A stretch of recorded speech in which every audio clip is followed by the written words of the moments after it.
السلام عليكم ورحمة الله وبركاته.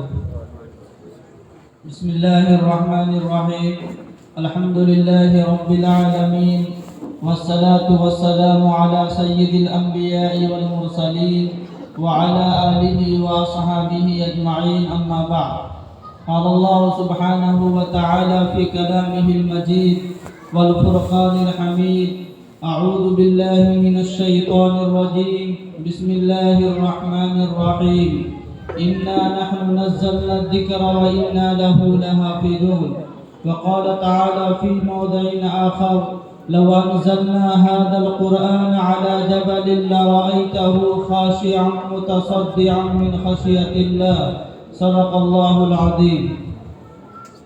اسٹیج پر تشریف فرما حضرات علماء کرام، دور دراز سے تشریف لائے ہوئے مہمانان اعظام، حاضرین مجلس، نونہالان وطن، دانشوران قوم و ملت کے غیور نوجوانوں اور فرزندوں، اسلام کی روشن اور تابناک تاریخ رکھنے والے ملک کے جیانوں، بادِ توحید کے متوالوں، شمع رسالت کے پروانوں،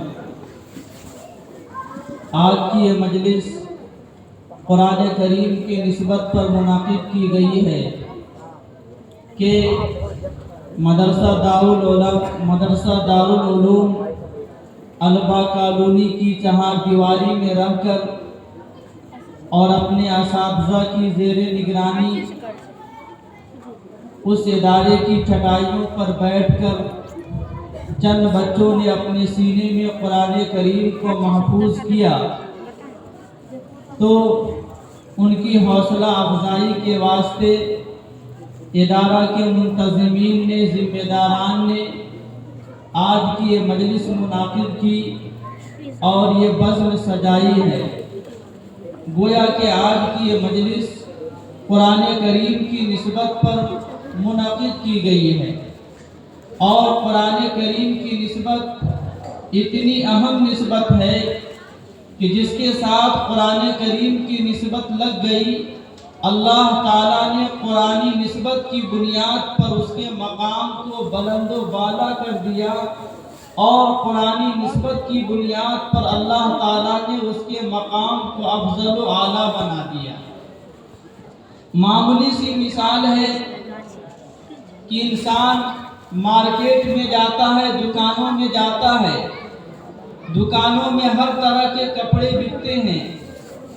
ایک کپڑا وہ بھی ہے جس کو ہم کرتا بناتے ہیں، ایک کپڑا وہ ہے جس کو ہم پاجامہ بناتے ہیں، اور ایک کپڑا وہ ہے جسے ہم بنیان بناتے ہیں، اور ایک کپڑا وہ ہے جسے ہم اپنے سر کا تاج یعنی ٹوپی بناتے ہیں.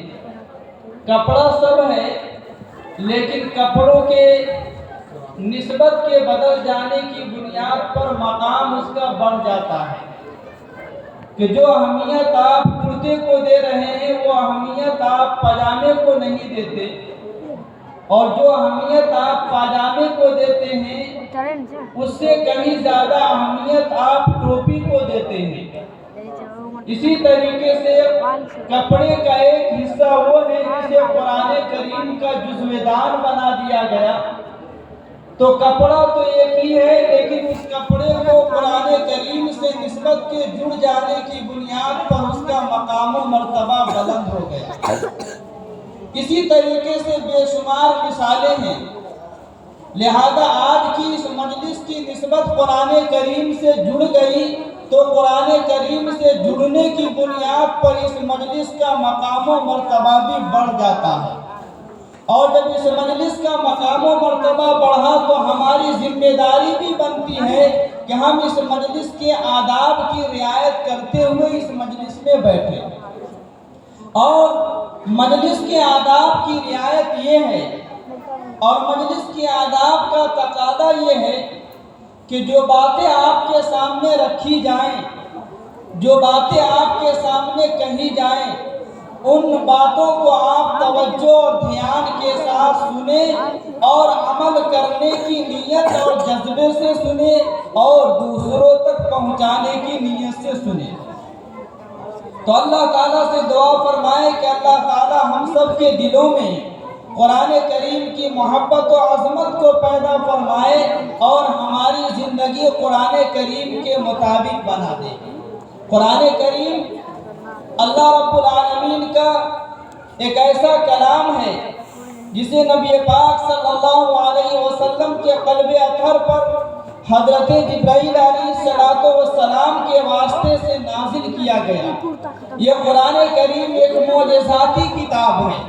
یہ قرآن کریم کا معجزہ ہے کہ بہت سارے احباب ایسے ہیں جو عمر کی ایسی دہلیز پر پہنچ چکے ہیں کہ اب جو ہے اس دنیا کے اندر ان کی زندگی اور ان کی عمر بہت ہی کم رہ گئی، لیکن انہیں قرآن پڑھنا نہیں آتا۔ لیکن بہت سارے ایسے چھوٹے چھوٹے بچے آپ کو ملیں گے جنہوں نے پورے قرآن کریم کو اپنے سینے میں محفوظ کر لیا۔ یہ قرآن کریم کا اعجاز ہے اور یہ اللہ رب العالمین کا خاص انعام ہے کہ اللہ تعالیٰ جسے چاہتے ہیں اور جس سینے کو چاہتے ہیں اپنے کلام الہی کے لیے منتخب فرما دیتے ہیں۔ اور اللہ رب العالمین کی محبت کی نظر جس پر پڑتی ہے، اللہ تعالیٰ اپنی محبت کی نظر ڈال کر اس سینے کے اندر اپنے کلام کو داخل کر دیتے ہیں اور اللہ اپنے کلام کو اس میں محفوظ فرما دیتے ہیں۔ قرآن کریم ایک معجزاتی کتاب ہے۔ اس سے متعلق میں آپ کے سامنے ایک مختصر سا واقعہ ذکر کرنا چاہتا ہوں۔ ایک مرتبہ باہر کے ملک میں ایک مجلس منعقد کی گئی اور اس مجلس کے اندر مختلف مذاہب و ادیان اور دھرم سے تعلق رکھنے والے ذمہ داروں کو، رہنماؤں کو، مقتداؤں کو، پیشواؤں کو بلایا گیا۔ چنانچہ یہودیوں کے بڑے عالم کو دعوت دی گئی، عیسائیوں کے بڑے عالم کو دعوت دی گئی، اسی طریقے سے مسلمانوں کے بڑے عالم کو دعوت دی گئی اور ہر ایک سے کہا گیا کہ آپ حضرات لوگوں کے سامنے اپنے مذہب کی حقانیت اور صداقت کو دلائل کی روشنی میں پیش کریں۔ جس کا مذہب دلائل کی روشنی میں مضبوط ہوگا اسی مذہب کے اتباع اور پیروی کا آپ کی اس مجلس میں اعلان کیا جائے گا اور یہ سمجھا جائے گا کہ کون سا مذہب حق ہے اور صحیح ہے اور برحق ہے۔ چنانچہ تمام علماء کرام نے اپنے اپنے علم کی روشنی میں دلائل سے اس بات کو ثابت کرنا چاہا کہ میرا مذہب حق ہے۔ یہودی کے عالم نے دلائل کی روشنی میں مذہب یہودیت کو ثابت کیا، عیسائیوں کے عالم نے دلائل کی روشنی میں مذہب عیسائیت کی حقانیت کو ثابت کیا۔ نمبر آیا مسلمانوں کا، مسلمانوں کے عالم نے بھی دلائل کی روشنی میں اسلام کی حقانیت و کاملیت کو ثابت کیا۔ ہر ایک کی دلیلیں سنی گئی۔ سننے کے بعد اس مجلس کے اندر ایک جج مقرر کیا گیا، ایک فیصل مقرر کیا گیا اور اس کو اس بات کا فیصلہ دینا تھا کہ آپ نے سارے لوگوں کی گفتگو اور دلائل سنے ہیں، اب آپ اس بات کا فیصلہ دیجئے کہ آخر ان سارے لوگوں نے جو ہمارے سامنے اور لوگوں کے سامنے باتیں بیان کی ہیں ان میں کن کی بات زیادہ صحیح ہے اور کون سا مذہب حق اور سچ ہے۔ تو جج نے کہا اپنے فیصلہ کو سنانے سے پہلے کہ میں فیصلہ سناؤں گا اس وقت جبکہ یہ سارے مذہب کے ماننے والے ماہرین، ذمہ داران اور مقتدا میرے ایک سوال کا جواب دے۔ جو میرے سوال کا جواب دے دے گا اور میرے سوال کے جواب کے مطابق اس کا مذہب ہوگا، وہی مذہب کامل و مکمل ہوگا اور وہی مذہب حق اور سچا ہوگا۔ چنانچہ یہودی عالم کو بلایا گیا اور کہا گیا کہ بتاؤ کہ تم جس نبی کو مانتے ہو کیا اس نبی کا معجزہ آج کے اس زمانے میں موجود ہے؟ وہ یہودی عالم کہنے لگا کہ نہیں، ہمارے نبی کا معجزہ آج کے اس زمانے میں موجود نہیں ہے۔ عیسائی عالم کو بلایا گیا، اس سے یہی سوال کیا گیا کہ کیا آپ کے نبی کا معجزہ اس وقت میں موجود ہیں؟ ان کا جواب بھی نفی میں رہا۔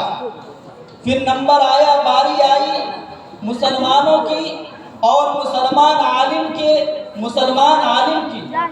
ان سے پوچھا گیا کہ آپ کس نبی کے ماننے والے ہیں؟ کیا آپ کے نبی کا معجزہ اس زمانے میں موجود ہے؟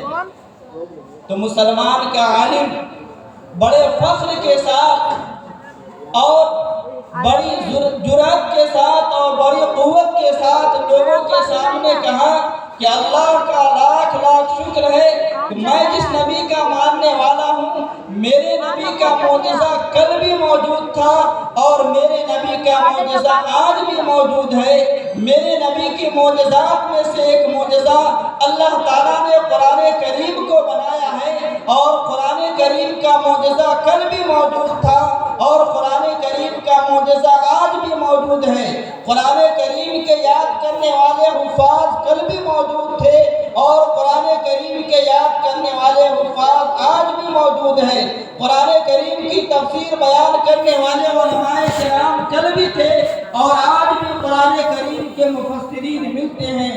قرآن کریم کی خدمت کرنے والے اور اس کے نوک و پلک کو درست کرنے والے کل بھی موجود تھے اور آج بھی الحمدللہ موجود ہے۔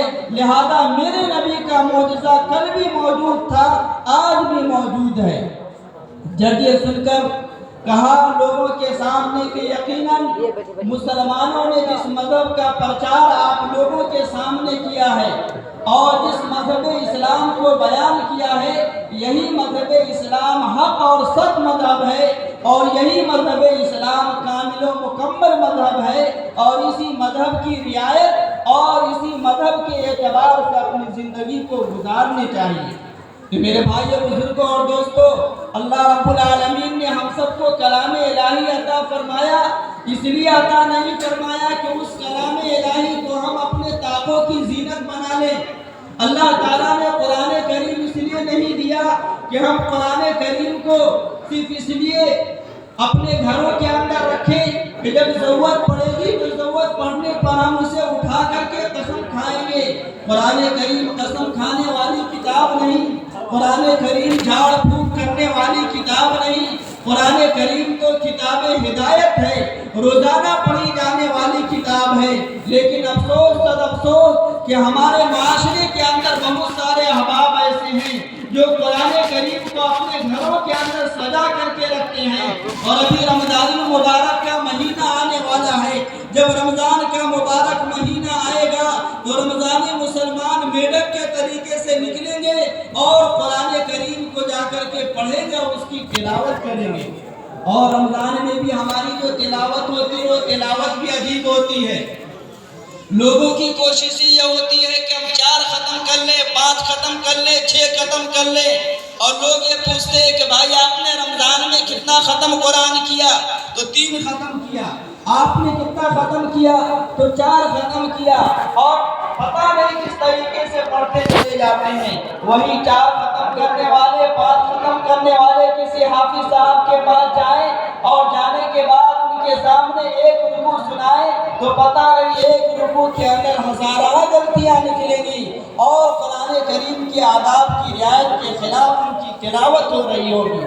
اس لیے میرے بھائیو، بزرگوں اور دوستو، آپ کثرت سے قرآن کریم کی تلاوت کیجئے، لیکن کثرت سے قرآن کریم کی تلاوت اس ارادے کے ساتھ اور اس نیت کے ساتھ کیجئے کہ قرآن کریم کو ہم صحیح طریقے سے پڑھیں گے۔ ایک رکوع پڑھیے، ایک صفحہ پڑھیے، ایک آیت پڑھیے، لیکن قرآن کریم کے آداب کی رعایت کرتے ہوئے پڑھیے اور قرآن کریم کی عظمت و جلالت کو اپنے دل میں بیٹھا کر کے پڑھیے، اور اس طریقے سے قرآن کریم کی تلاوت کرنے کا حق ہے، اسی طریقے سے قرآن کریم کی تلاوت کی جائے۔ رمضان کی بات آ گئی تو میں آپ کے سامنے یہ بات بھی عرض کرتا چلوں کہ ابھی رمضان کے مہینے میں تراویح کا ایک سلسلہ چلتا ہے۔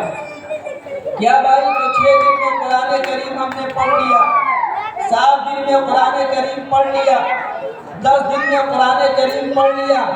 اچھا تو میں تو 27 دن والی تراویح پڑھ رہا ہوں۔ اچھا